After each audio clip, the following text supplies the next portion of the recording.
Good morning, church. So this is our daily devotional for Friday, March 8th. We are coming into Psalm 44, which we are going to be dividing into two parts. We once again hit the descriptor of this being of the Korahites, a maskil. Um, I'm going to break the reading today after verse 8, and we're going to talk about a word that, if depending on the translation you might be using, you might have run across. But here's our reading first. We have heard with our ears, O God, our ancestors have told us what deeds you performed in their days, in the days of old. You with your own hand drove out the nations, but them you planted. You afflicted the peoples, but them you set free. For not by their own sword did they win the land, nor did their own arm give them victory, but your right hand and your arm and the light of your countenance, for you delighted in them. You are my King and my God. You command victories for Jacob. Through you we push down our foes. Through your name we tread down our assailants. For not in my bow do I trust, nor can my sword save me. But you have saved us from our foes, and have put to confusion those who hate us. In God we have boasted continually, and we will give thanks to your name forever. Selah. So it's Selah. For the New Revised Standard, absolutely uses it, and you'll find it. Uh, I I think I saw like 71 times in Psalms and what Habakkuk.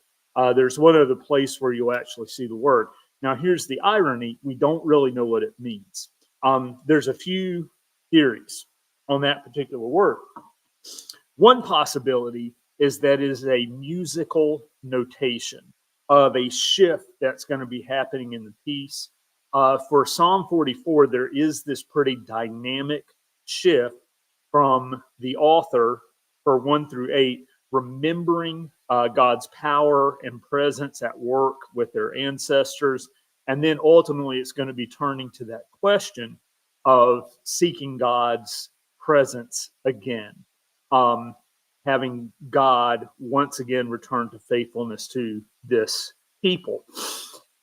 Uh, Possible, and probable. I also that some people have compared it to like an amen. So just an affirmation of so be it. Um, some uplift it as an opportunity to basically say like pause and reflect on, or praise and exalt God uh, in this moment. Um, I like the idea as a prayer practice of Selah being one of those opportunities to offer, a little more significant thought and reflection or depth to it, but multiple possibilities. James Mays points out a couple of things, then I'll share some of those. Psalm 44 is the first of the corporate prayers, all of us together rather than individual, for help in the present arrangement of the book of Psalms. This one differs from the others in one remarkable feature that has always drawn the attention of interpreters: its firm profession of innocence under the covenant. In this respect, the psalm stands perfectly alone. It is likely the national mirroring of the book of Job, and by reason of this takes a unique position in the range of Old Testament literature, side by side with Lamentations chapter 3 and the Deutero-Isaiah, that second Isaiah. In this psalm, Israel stands in exactly the same relation to God as Job. And here's our Peterson for the first part of Psalm 44. We've been hearing about this God all our lives.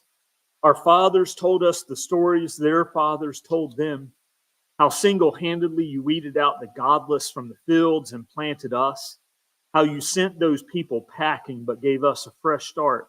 We didn't fight for this land. We didn't work for it. It was a gift. You gave it smiling as you gave it, delighting as you gave it. You're my king, O God. Command victories for Jacob. With your help, we'll wipe out our enemies. In your name, we'll stomp them to dust. I don't trust in weapons. My sword won't save me, but it's you, you who saved us from the enemy, and you who made those who hate us lose face. All day we parade God's praise. We thank you by name over and over. We'll be checking back in with the completion of Psalm 44 and wish you great and abundant blessings today.